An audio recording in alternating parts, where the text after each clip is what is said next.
Alhamdulillahirabbil alamin. Shalatu wassalamu ala asrafil anbiya wal mursalin wa ala alihi washabihi ajmain. Rabbi shrah sadri wa yassir li amri wahlul 'uqdatam min lisani yafqahu qawli amma ba'd. Alhamdulillah sahabat semuanya, teman-teman 85 dan Bapak Ibu para alumni umroh yang hadir di sini. Hari ini kami kembali hadir dalam acara kajian rutin setelah 2 minggu kami tidak melaksanakan karena sesuatu dan lain hal. Saya pribadi lagi melaksanakan umroh, Ustaz. Masya Allah. Masalah Ustaz, semuanya yang ada di sini, mari kita sapa Ustaz kesayangan kita, Ustaz Imam. Masya Allah. Dairoji di sore hari ini bisa bergabung dengan kita di kajian sore hari ini. Alhamdulillah. Semoga semua yang hadir di sini yaitu diberkahi oleh Allah Subhanahu wa taala. Amin. Dan semoga Ustaz sehat walafiat. Alhamdulillah sehat walafiat. Sehat Ustaz. 2 minggu kita off ya Ustaz. Iya. Alhamdulillah Ustaz. Lagi. Lalu saat ini kita di live streaming yang ada di Instagram Lamahu, Facebook Lamahu, dan di TikTok Lamahu. Silakan untuk bisa bergabung dengan kami dan untuk juga bisa saling interaksi betul Ustaz ya. Dalam kajian kami, tema hari ini sangat menarik Bapak Ibu. Tema hari ini, sholat bukan sekedar gerakan, tetapi menghadirkan hati dalam ibadah. Agar sholat bukan hanya rutinitas, tapi menjadi sumber ketenangan jiwa. Inilah topik hari ini, menarik Ustadz ini. Masya Allah. Kita terkait dengan sholat. Karena banyak yang sholat mungkin pikiran masih kemana-mana, hati masih kemana-mana, hati masih dongkol-dongkol ya Ustadz ya. Iya. Ini mungkin barangkali untuk bisa memenai di hari ini. Baik, kita akan coba mulai. Sahabat seiman yang dirahmati Allah Subhanahu wa taala. Kita semua tahu bahwa salat adalah tiang agama, kewajiban utama seorang muslim. Namun pertanyaannya, apakah selama ini kita benar-benar salat dengan hati atau hanya sekedar menggerakkan tubuh? Subhanallah. Banyak di antara kita yang salat 5 waktu tapi hatinya tidak pernah hadir. Hatinya masih gentayangan. Hatinya mungkin ada di langit atau di bumi, entah kemana-mana Ustaz. Iya. Ini saya senang kajian hari ini. Saya juga begitu Ustaznya. Iya. Kadang saya sholat, kadang pikiran visa belum keluar, tiket belum keluar dan sebagainya. Masalah ini jadi bahan untuk kajian hari ini. Padahal sholat bukan sekedar gerakan, melainkan momen berharga untuk berhadapan langsung dengan Sang Pencipta. Masya Allah. Ustaz ya, subhanallah. Seperti hadis riwayat Ahmad, sesungguhnya seorang hamba apabila ia berdiri untuk sholat, maka Allah menghadap kepadanya selama ia tidak berpaling. Ya, subhanallah Ustaz. Ya, Bapak Ibu bisa untuk bergabung bertanya-tanya di kajian pagi ini, maaf sore hari ini. Kita akan memberi kesempatan Ustaz saat ini.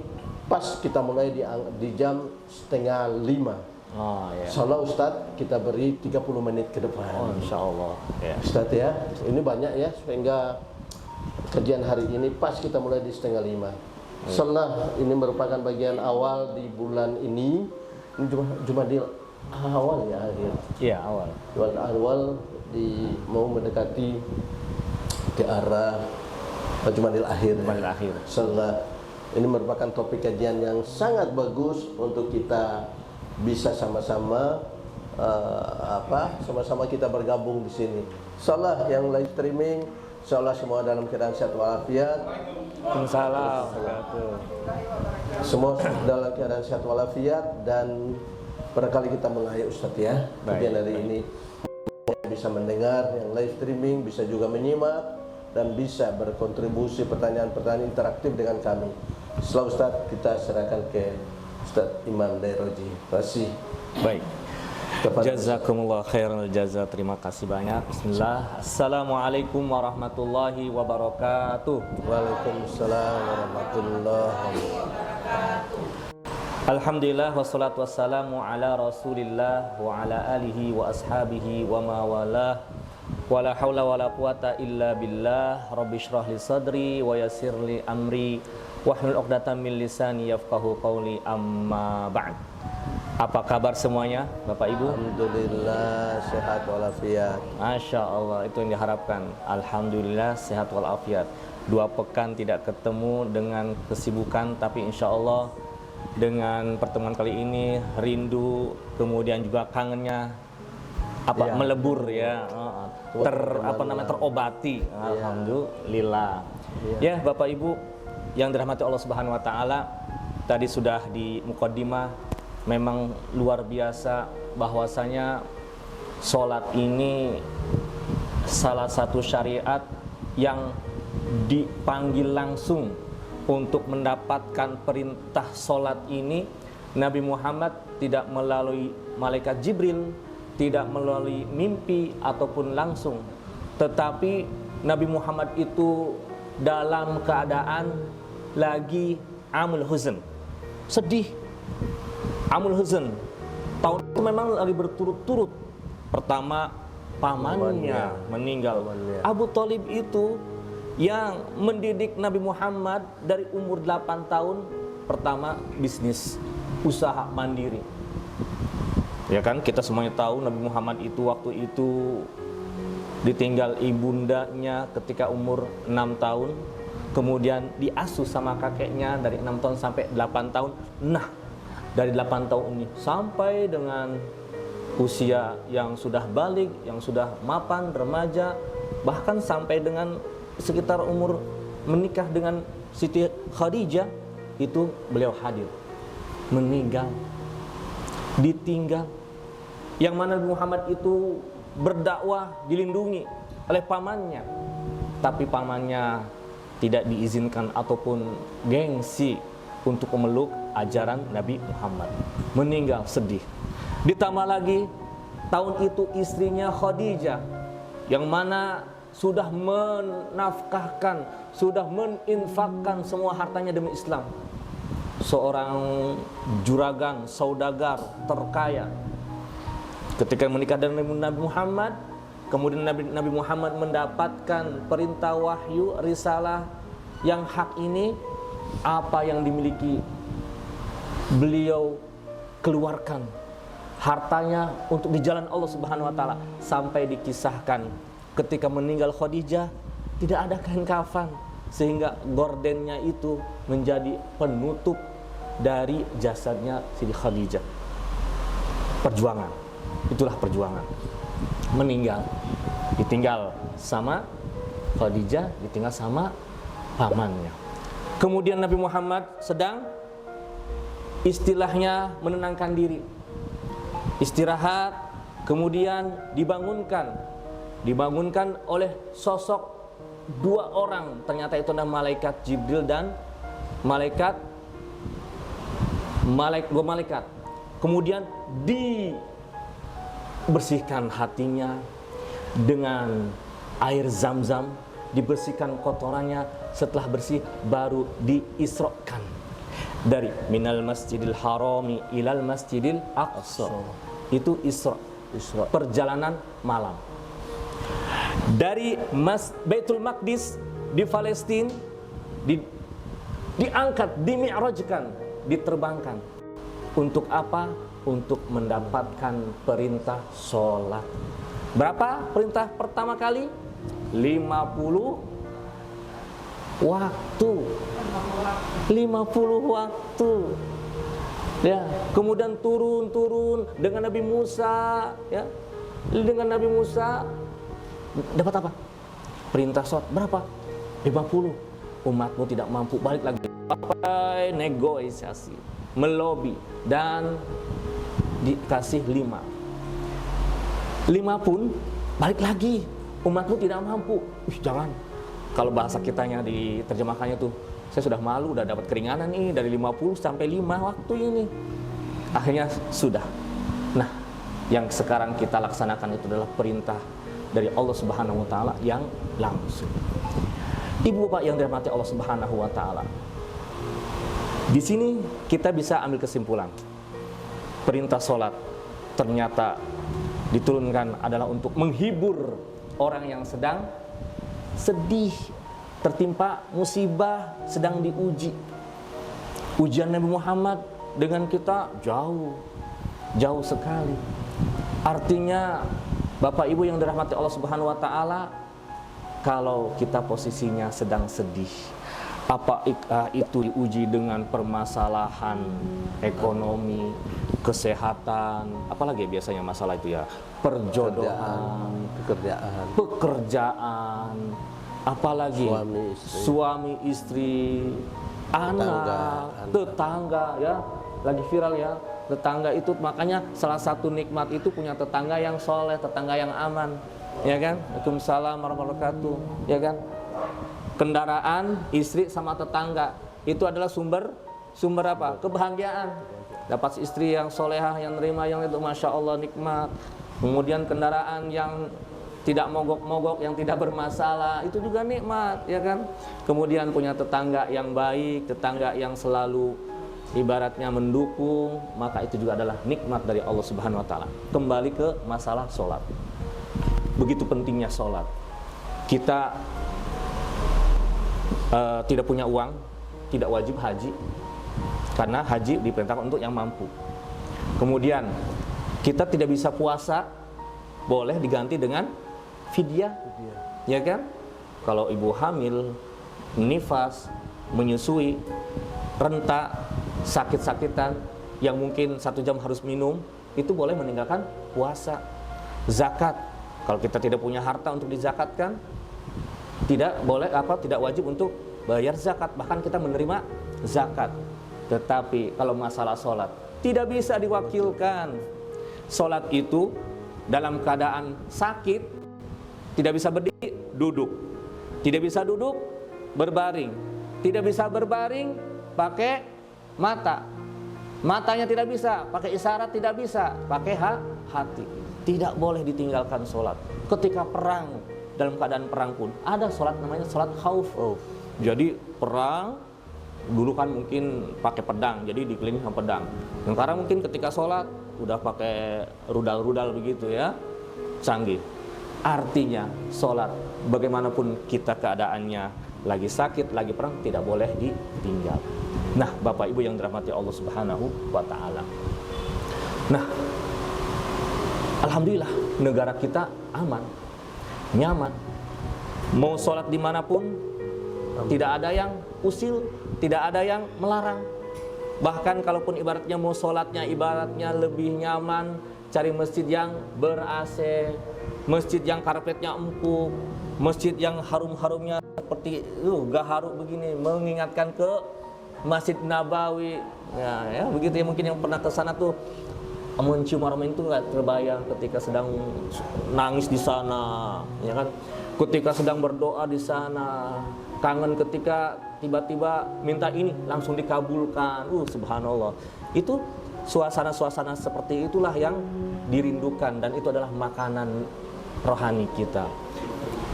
Nah, bagaimana kita dengan kondisi yang nyaman, yang damai, kondusif, tidak ada peperangan, musim cuma 2, beda dengan negara lain, ada musim salju, ada musim kalau misalnya keluar tuh udah telur ditaruh langsung matang, kita subhanallah. Gorontalo masih panasnya masih bisa ya, walaupun sedikit kalau misalnya mata sebegini, matanya disipitin ya, siang-siang begini tadi, masya Allah. Tapi subhanallah masih bisa tahan. Nah, makanya merugi kalau seandainya dengan keadaan seperti ini kita tidak bisa menikmati sholat yang hadir hatinya, yang menjadikan kita itu tenang dalam kehidupan.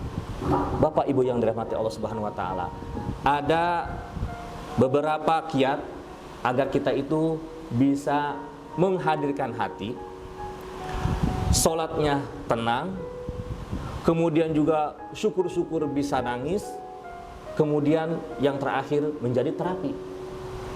Berarti ada sebelum, sedang, setelah sholat. Ini buat kita semuanya introspeksi, koreksi. Selama ini kita sholat bagaimana? Tadi kebetulan habis ngasih tausiah kepada anak-anak.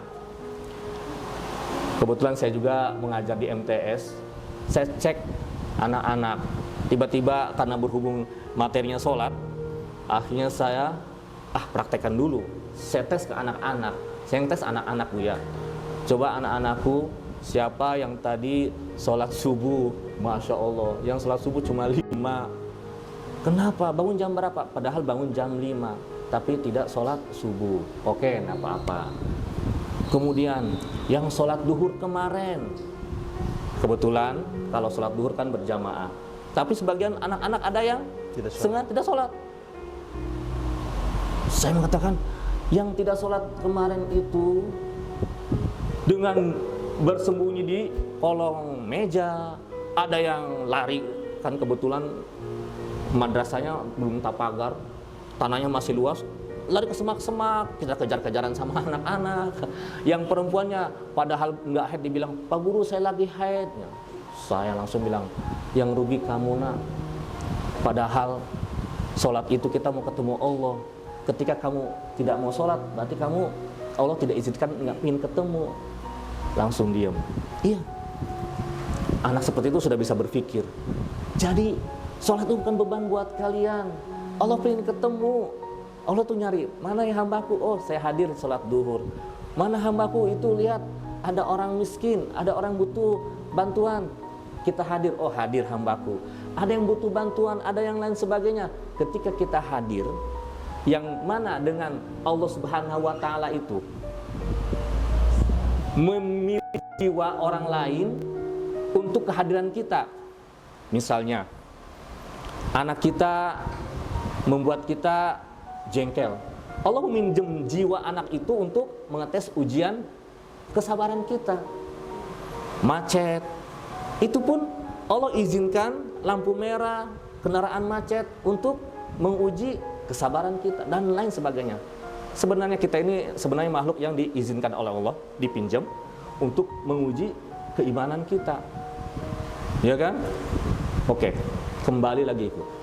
Sholat asar tidak, sholat maghrib lepas, sampai sholat isya mereka ada yang 5 waktu enggak sholat. Astagfirullahaladzim, kalian ini di sekolah madrasah, Pak Guru selalu bilang untuk sholat dan sholat.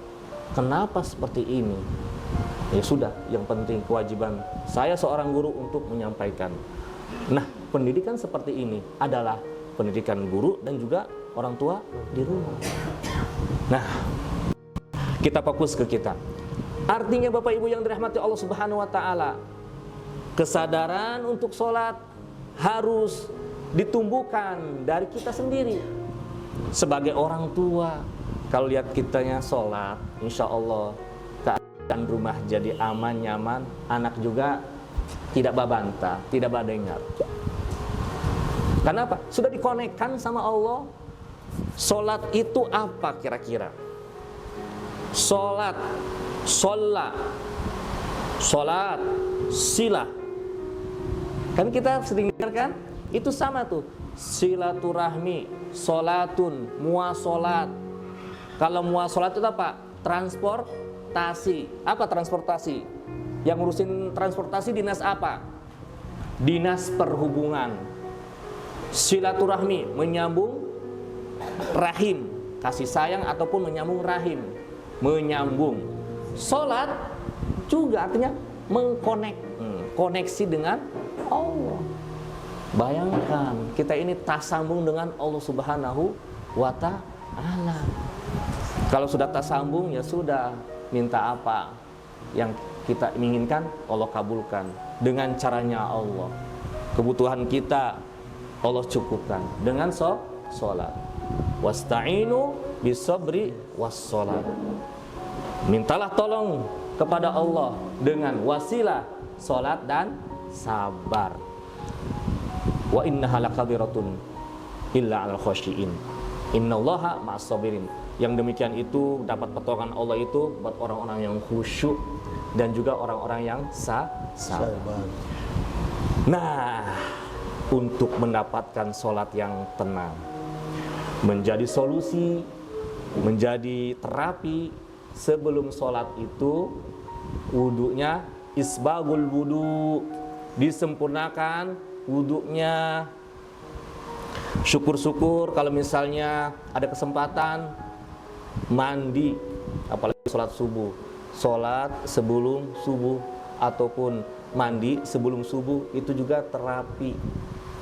Siapa yang pernah merasakan bedanya ya antara subuh cuma air wudu dengan subuh dengan mandi, seger, beda, bahkan tidak ngantuk.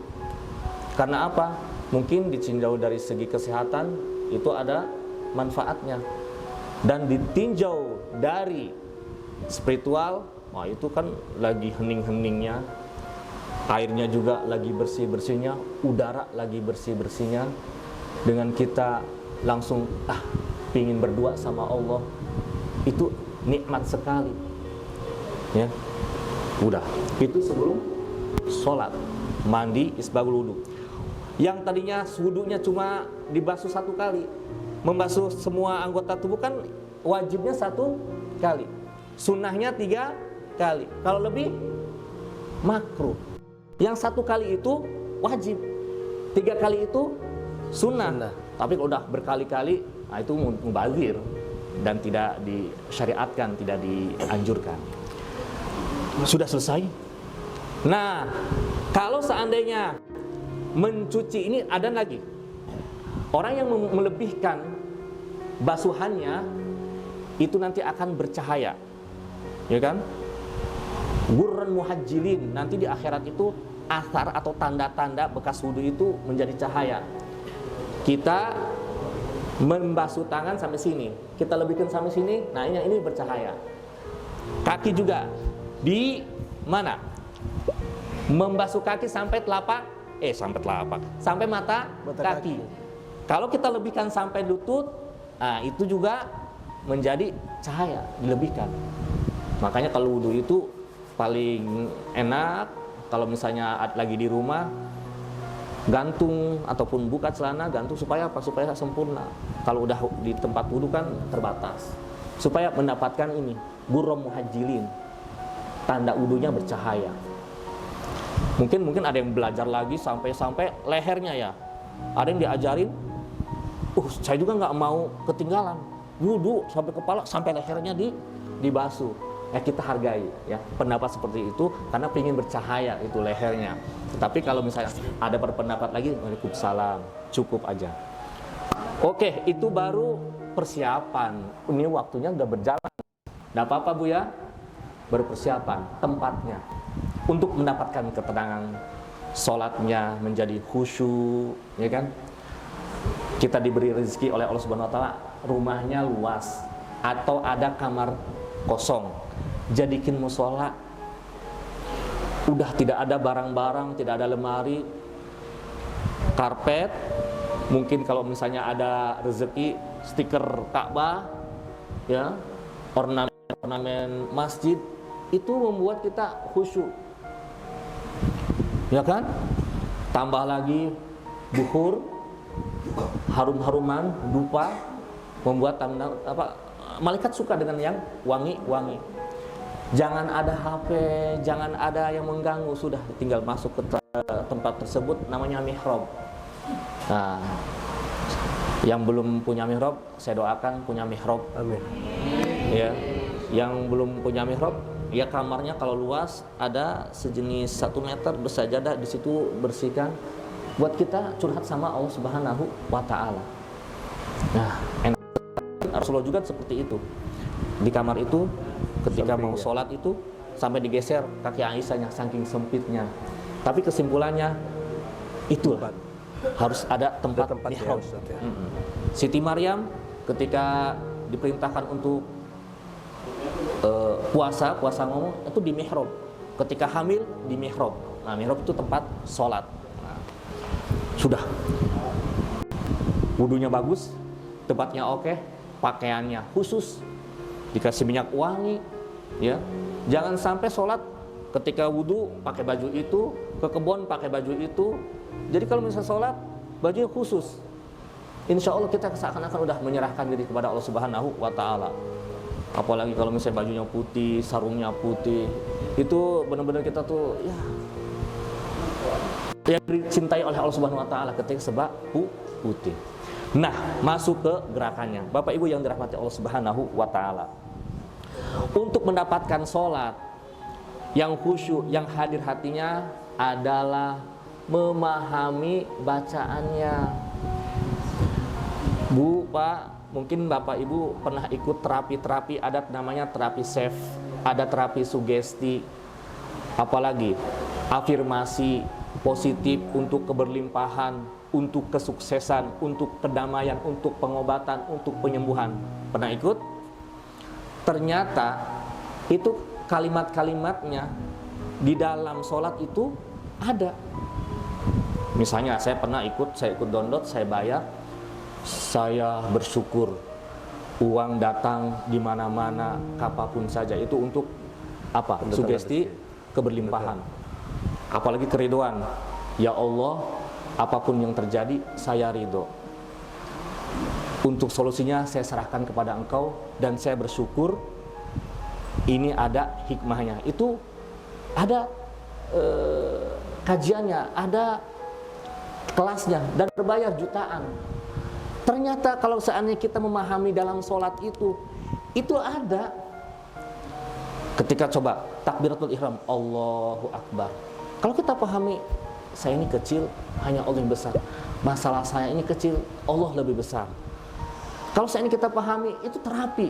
Ya Allah, ternyata tuh Allah maha besar, kita tuh kecil.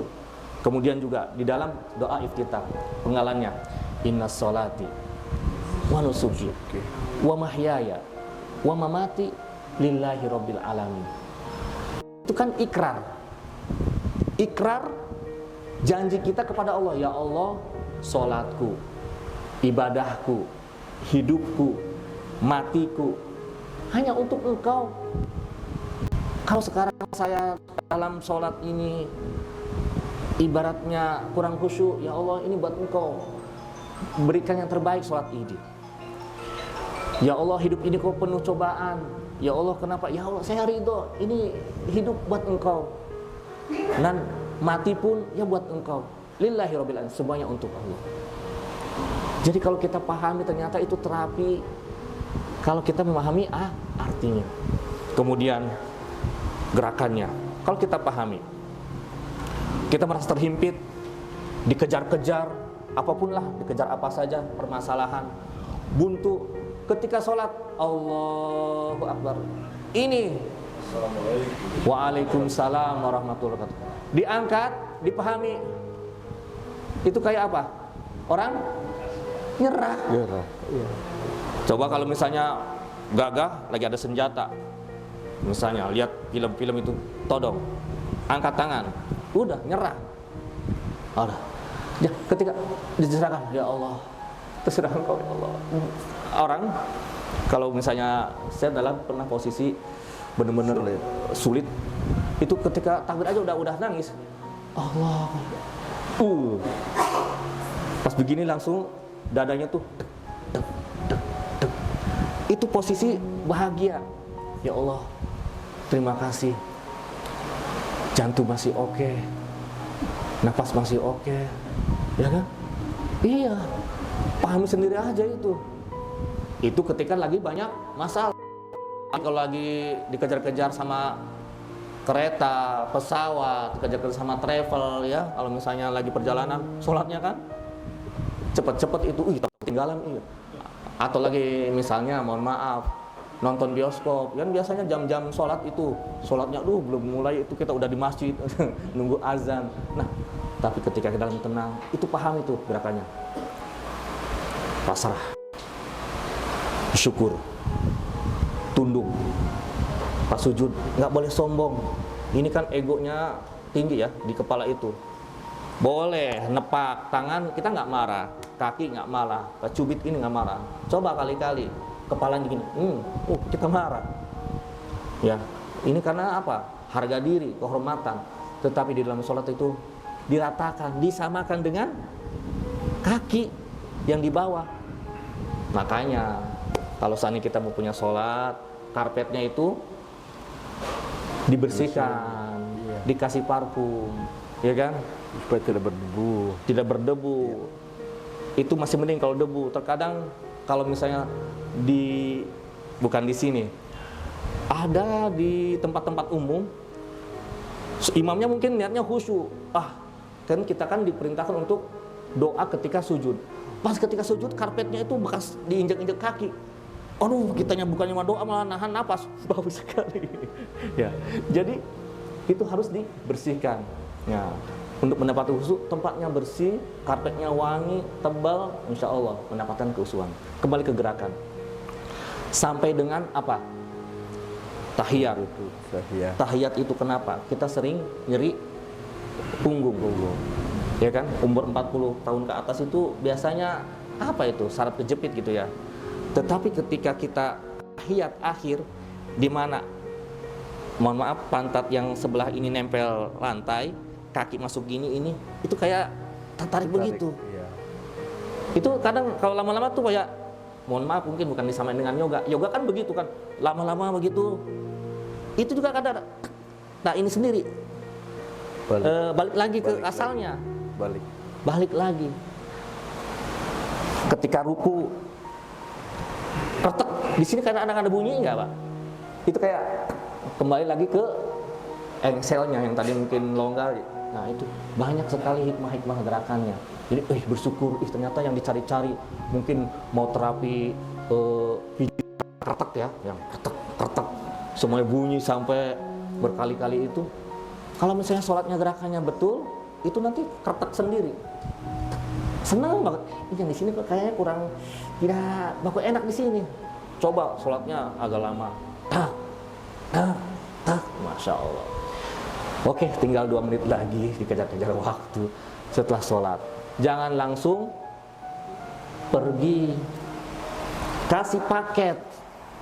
Apa itu paketnya? Zikir. Setelah sholat, jangan langsung ambil HP. Zikir yang diajarkan oleh Rasulullah SAW ya. Dengan yang kita ketahui 3 kali istighfar, tasbih, tahmid, takbir, ayat kursi, al-ikhlas ya, 3 qul, kemudian doa. Nah, itu insya Allah sempurna. Dan terakhir baca Quran. Kalau udah pindah itu langsung buyar. Tapi kalau seandainya habis sholat udah zikir, baca Quran, langsung ada Quran di depan itu selembar, 2 lembar. Ya kalau kelamaan misalnya nggak sampai 1 juz, ya 2 halaman atau 1/4 juz. Insya Allah itu satu paket itu membuat kita menjadi tenang, menjadi terobati, ya kan? Al-Quran itu kan kayak sejenis ini. Kalau misalnya besi itu karatan, dikikisnya dengan apa? Dengan Al-Quran, ya kan? Al-Quran itu kalau seandainya dibacakan yang sakit menjadi syifa, menjadi obat. Kemudian juga sumber ketenangan. Allahumma arhamna bil Qur'an waj'alhu lana imama wa nuran wa huda wa rahmah. Allahumma dzakirna minhu ma nasina wa 'allimna minhu ma jahilna warzuqna tilawatahu ana al-laili wa atrafan nahar waj'alhu lana hujjatan ya rabbal alamin. Habis baca Quran, baca ayat ini, baca doa ini. Ya Allah, jadikan Quran rahmat. Ya Allah, sayang kami dengan Al-Quran. Waj'alhu lana imama wa huda wa rahmah.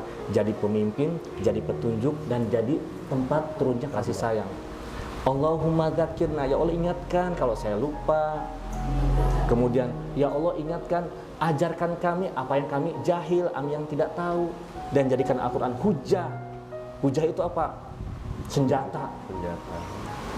Tameng sebagai dalil. Ya Allah, saya sudah sisihkan waktu buat Al-Quran.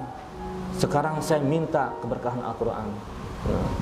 Udah, insya Allah apa yang kita cari dari ketenangan, solusi diberikan oleh Allah Subhanahu wa Ta'ala. Amin ya rabbal alamin.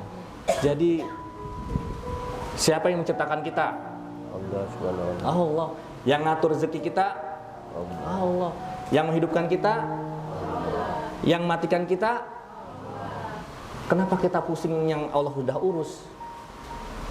Ini hak Allah. Mau kasih rezeki, mau kasih masalah, kasih penyakit. Nah, tugas kita apa? Dekat sama Allah. Ya Allah, saya sudah doa, terserah Engkau. Ya Allah, saya sudah berobat, sembuhkan. Ya Allah, sudah saya mencari jodoh, saya sudah mencari pekerjaan, saya sudah ikhtiar jualan, tiba-tiba dikasih hujan, tiba-tiba macet, tiba-tiba jatuh. Terserah Engkau ya Allah, wa ana radin. Aku ridho, ma kunta bi ghadban. Itu kayak doa Rasul. Udah dakwah, diusir di Taif, Pak Haji. Habis itu dilempari sama anak kecil sampai malaikat aja gedeg, bahasanya tuh jengkel. Muhammad irfa yadak, angkat tangan. Was'al masyita. Minta apa? Kalau seandainya mau dihancurkan gunung ini, mau lakukan? Jangan. Mereka nggak tahu. Baru Nabi Muhammad bilang, ya Allah, mau ke tempat jauh mereka usir, ke tempat dekat mereka hina. Terserah Engkau deh, saya ridho asalkan Engkau tidak marah. Udah ridho, udah Nabi Muhammad, yang penting Allah nggak marah kan, saya ridho. Mau dikasih apa aja, mau diusir, mau dikasih sakit, mau jadi ini, terserah. Masya Allah. Insya Allah apa yang kita sampaikan bisa diambil apa hikmahnya, pelajarannya, dan waktu kembalikan ke Pak Haji. Tafadhol Pak Haji. Baik, alhamdulillahirabbil alamin. Bapak Ibu, tadi kita telah dengarkan bagaimana menghadirkan sholat itu untuk ketenangan jiwa. Jadi dari apa? Cara berwudu. Dari wudu, Ustadz ya. Kemudian tempatnya. Iya. Ketiga, pakaian. Ya. Iya. Selanjutnya bacaan. Perlu kita mengerti apa yang kita ucapkan, Ya, Ustadz ya. betul ya. Terakhir kita tutup dengan doa dan baca Quran. Satu Ustadz paket. ya. Iya betul. Satu paket. Bu, Bapak kira-kira seperti itu ya? Iya. Iya. Tapi Bapak Ibu kalau ada yang merasa kurang, bagaimana kira-kira kalau ada pertanyaan kita lempar ya? Iya silakan. Ustadz ya. Baik. Karena ini masih lama nih, masih jauh. Lagi ada dulu 20 menit ke depan kita bisa lempar pertanyaan Ustadz ya. Baik. Menarik ini Ustadz. Masya Allah. Saya saja masih banyak yang saya mau tanya. Saya silakan dulu sama Ustazah. Silakan. Silakan Ustadz. Bismillah. Rami. Ini Kita tahu bersama Pak Ustadz, sholat itu adalah tiang agama yang hukumnya wajib bagi kita hamba Allah. Kalau ditinggalkan dapat dosa dan bila dikerjakan dapat pahala. Iya. Yang pertanyaan saya Pak Ustadz, apabila kita hamba-hamba Allah ini meninggalkan sholat, kira-kira hukuman apa yang akan kita terima dari ya Allah. Allah dan Rasulnya? Iya. Subhanallah. Baik, makasih. Waalaikumsalam. Langsung yang kedua. Yang langsung kedua. Terima kasih. Assalamualaikum warahmatullahi wabarakatuh. Waalaikumsalam warahmatullahi wabarakatuh. Saya ada 2 pertanyaan. Masya Allah. Satu mengenai wudhu. Wudhu ya. Kalau kami ibu-ibu kan pulang, kalau mau turun, mau keluar kan udah wudhu dari Iya. rumah. Terus misalnya kita mau sholat, ya kan ini tutup kan? Iya. Kita wudhunya bagaimana Ustaz? Apa kita harus buka lagi kan misalnya di tempat wudhu umum kan begitu? Itu satu. Yang kedua mengenai sholat qabliyah subuh. Subuh ya. Niatnya itu usolli sunnatan fajri atau usolli sunnatan qabliyah subuh. Gitu, Iya. Terima kasih. Iya. Assalamualaikum warahmatullahi wabarakatuh. Waalaikumsalam warahmatullahi wabarakatuh. Subhanallah Ustadz ya. Wah, luar biasa ini. Pertanyaan Ustadz Pertanyaannya ya. Yang pertanyaan pertama ini yang saya masalah berat ya. berat ini. Bagaimana hukuman ke kita Iya. apabila kita meninggalkan sholat itu Ustadz, itu satu ya. Ini coba, yang kedua sudah Ustaz ya ingat ya? Ingat, Kedua ingat. tadi, yang ketiga ingat. Ingat. Bismillah Ustaz, apa ada? Baik, bismillah. Saya langsung ke hadis saja ya. Tapi hadis ini jangan ditelan mentah-mentah. Al-ahdu bainana wa bainal kufri tarkus shalah. Perjanjian kita dengan orang yang non muslim ataupun yang kafir itu adalah sholat. Jadi maksudnya apa? Pertanyaan tadi, kalau ini kan wajib. Kalau seandainya ini kan bagaimana? Nah, di sini kita berdoa kepada Allah Subhanahu wa taala. Jangan sampai kita mengingkari janji kita. Yang pertama tergantung ke kita, ya. Pertama, orang yang meninggalkan sholat bisa menjadi kafir. Artinya bukan kita yang menghukumi, kamu nggak sholat ya, kamu kafir, nggak boleh, ya. Artinya itu mengingatkan, jangan sampai kita dicap oleh Allah kufur atau kafir, itu artinya kan ingkar. Buku itu ada apa namanya Bu? Kalau di depannya sampul. Bahasa ininya apa? Arabnya, bahasa Inggrisnya cover. Cover. Jadi kafir itu sebenarnya, cover itu kafir, penutup, penghalang, pembungkus. Jadi kebungkus. Ya itu, jadi asal cover itu tuh dari penutup. Kafir itu tertutup imannya. Kufur nikmat bukan berarti keluar dari Islam. Ini kufur nikmat, nih kafir nikmat. Itu tertutup dari keberkahannya, terkufur dari nikmat-nikmat yang lainnya. Jadi tidak boleh kita walaupun tahu hadis yang seperti ini menjas orang lain yang tidak sholat, kafir kamu, mengkafirkan orang tidak boleh. Itu kembali ke kita agar kita jangan jadi orang kafir. Yang kedua, keyakinan kita. Kalau seandainya kita meninggalkan sholat, yakin saja kalau kita berbuat salah, berbuat dosa, dan itu bisa kembali kita untuk taubat kepada Allah Subhanahu wa taala. Jangan sampai ada keyakinan, saya tidak mau sholat. Apa itu sholat? Tidak wajib, tidak perlu, tidak penting.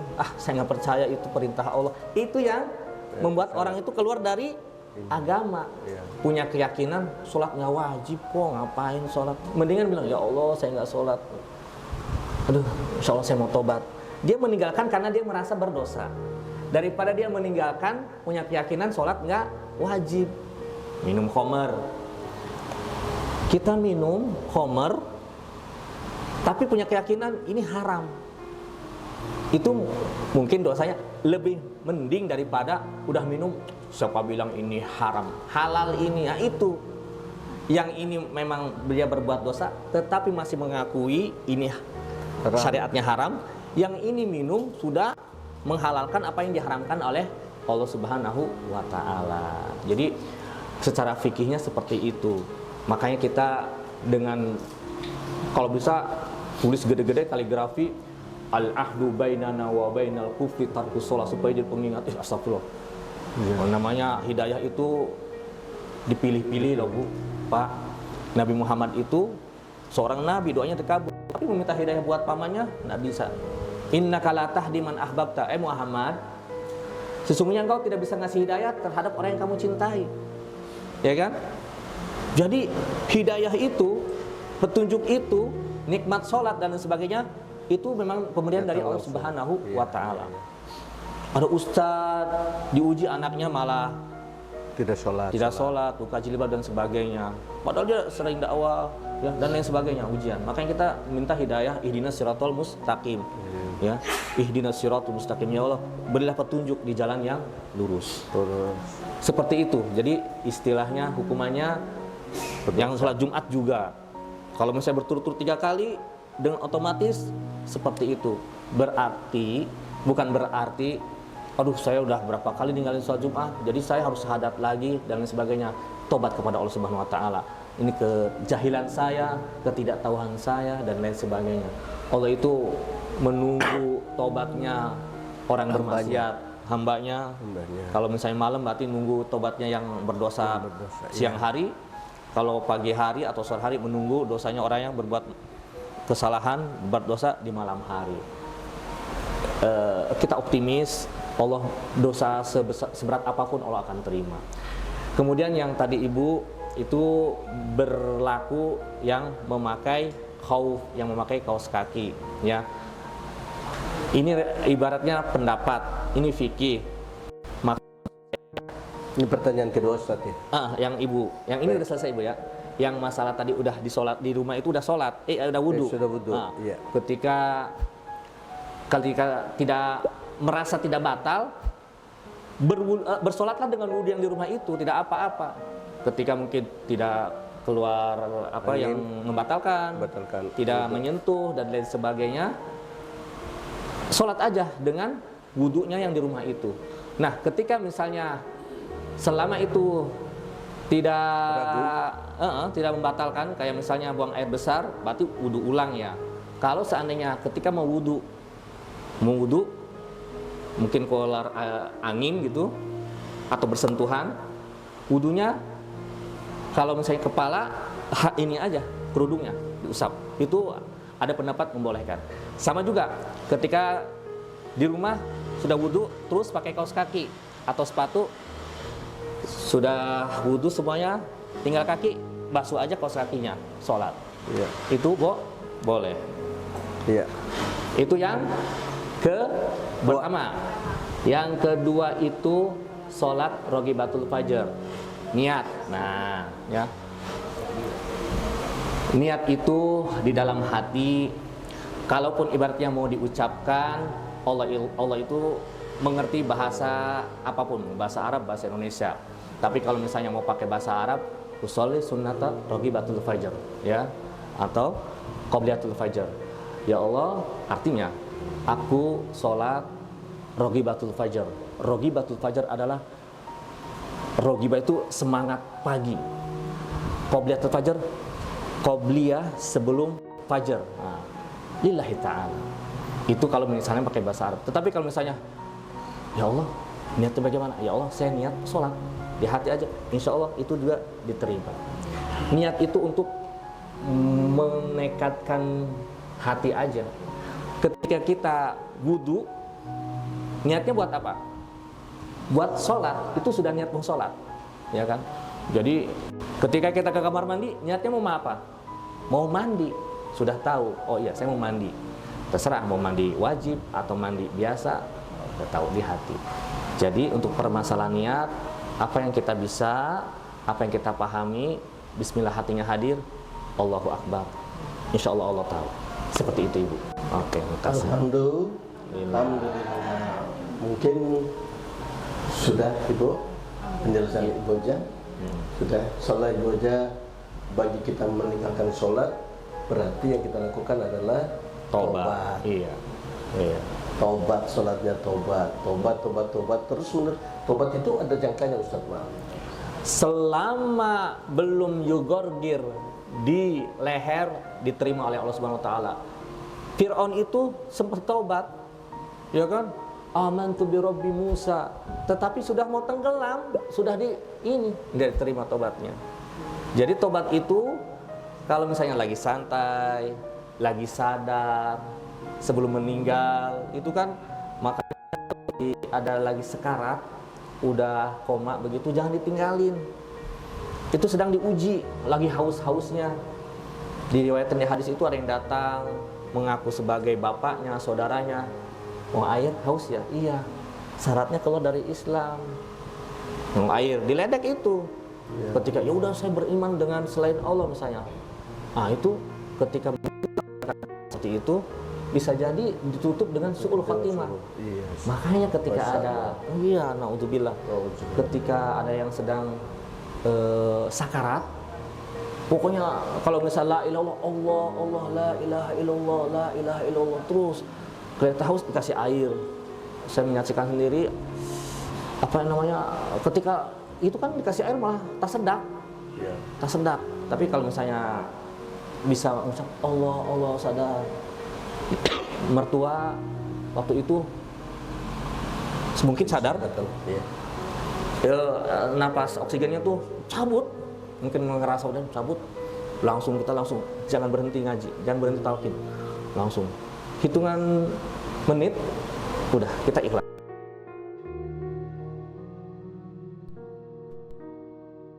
itu la ilaha illallah, karena itu ujiannya di situ. Selama belum dikerongkan, tobat diterima, insya Allah.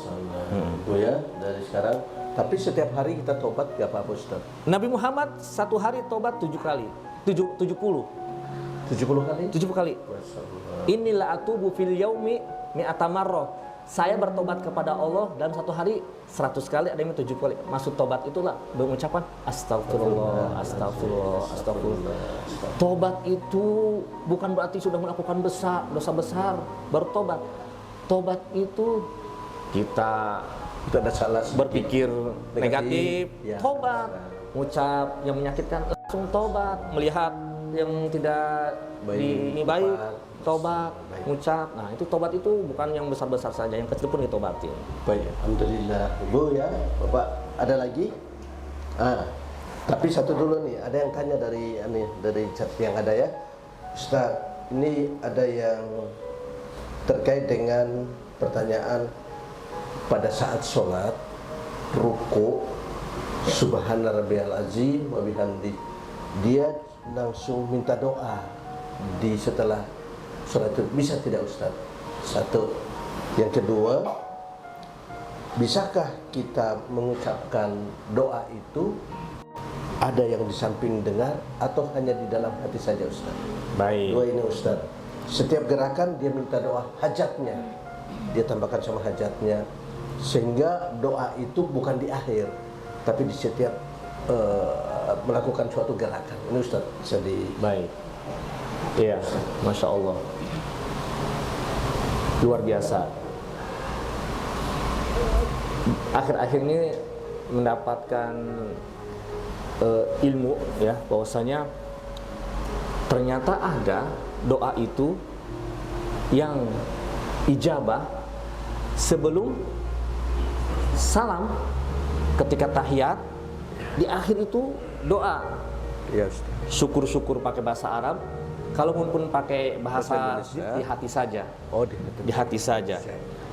Satu. Kemudian posisi yang paling dekat hamba dengan Allah itu ketika sujud.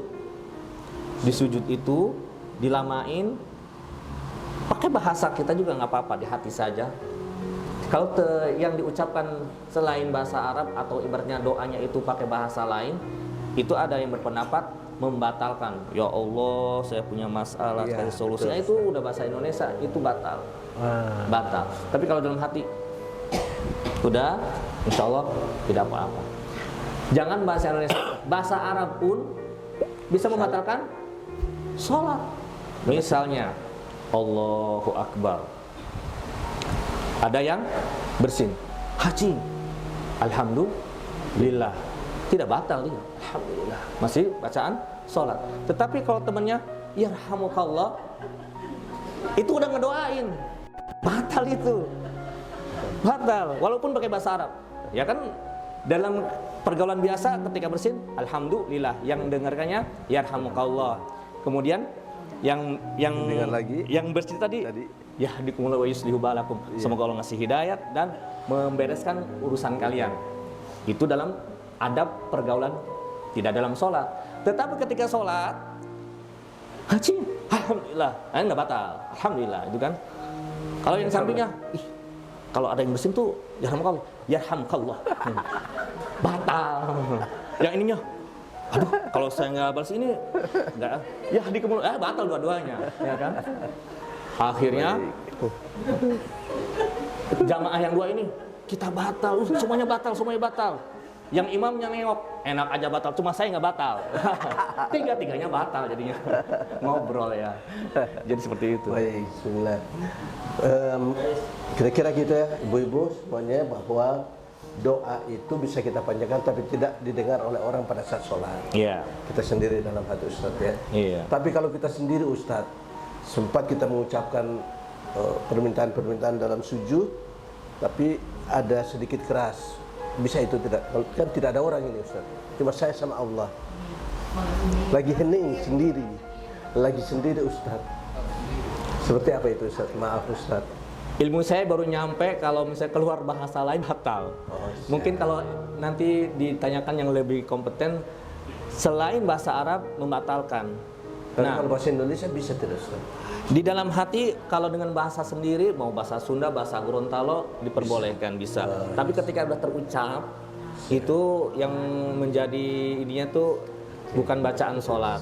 Iya. Alhamdulillah. Makanya kalau Dan- ini mendingan doa-doa ini saja, doa-doa Doa di yang- dalam Al-Quran. yang umum, ya. Nah, insya Allah. Ya, subhana rabbiyal a'la. Subhana rabbiyal a'la. Ustaz ya. Iya.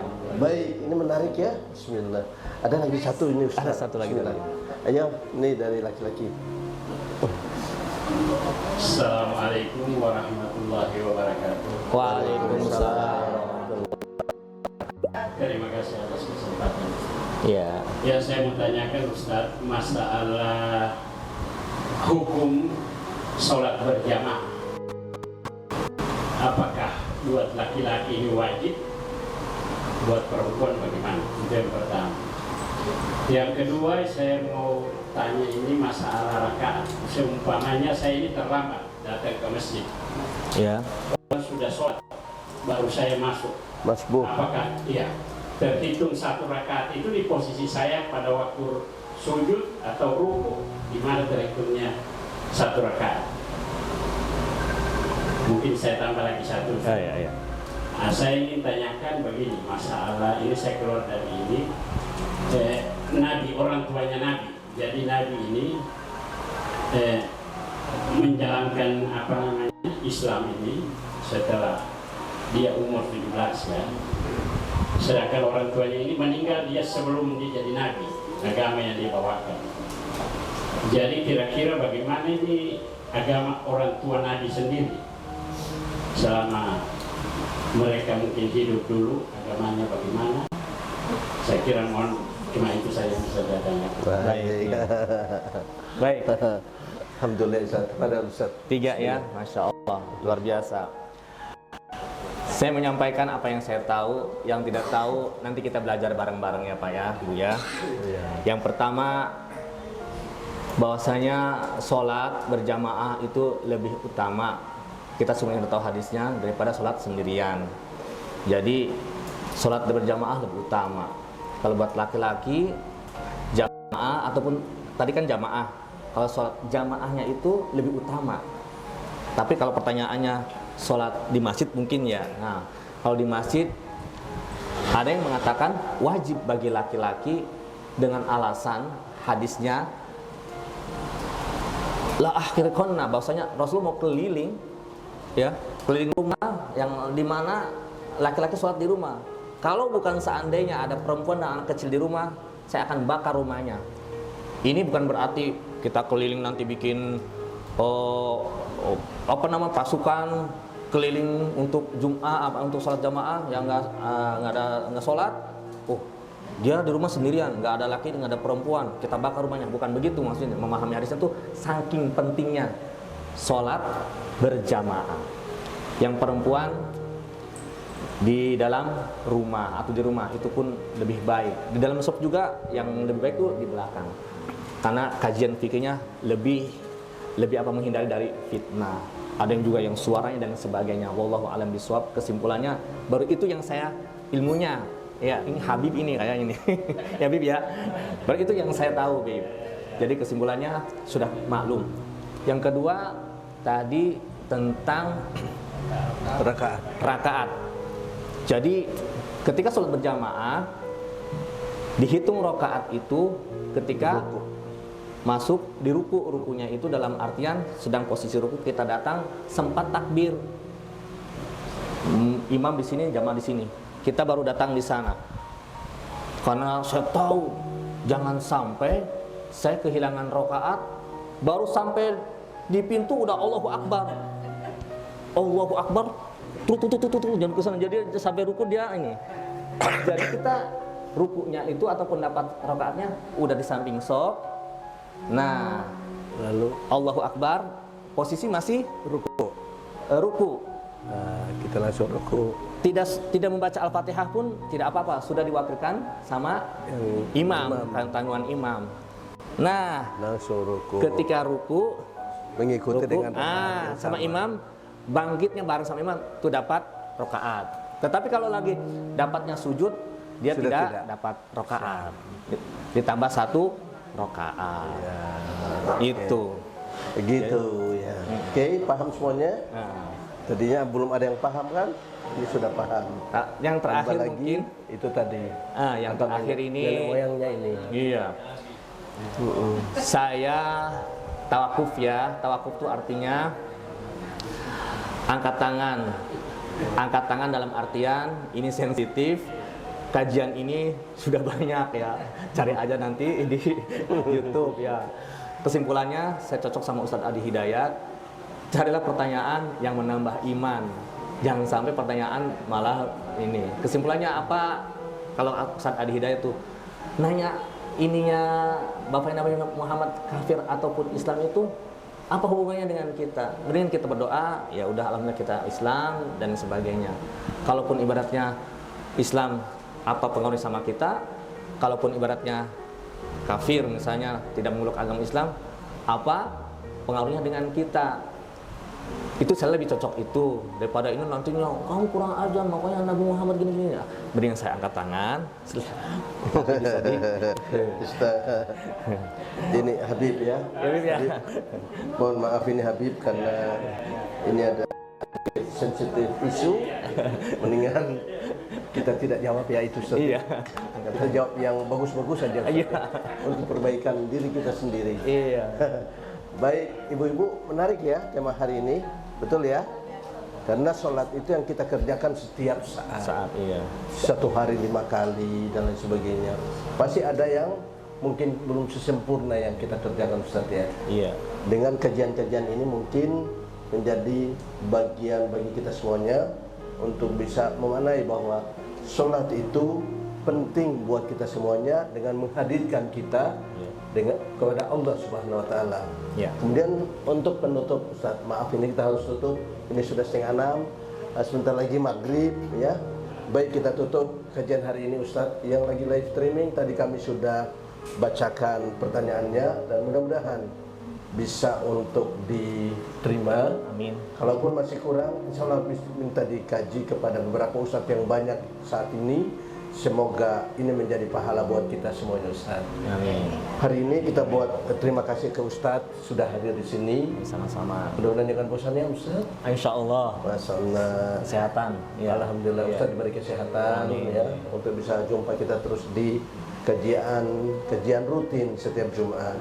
Hari ini kita tutup dengan salah satu yang harus kita pahami bahwa sholat yang dirasakan bukan sekedar dikerjakan. Ketika sholat dilakukan dengan hati, maka kita akan tenang meski sedang diuji, kita akan bersyukur meski dalam kesulitan, kita akan sabar meski dunia tidak berpihak.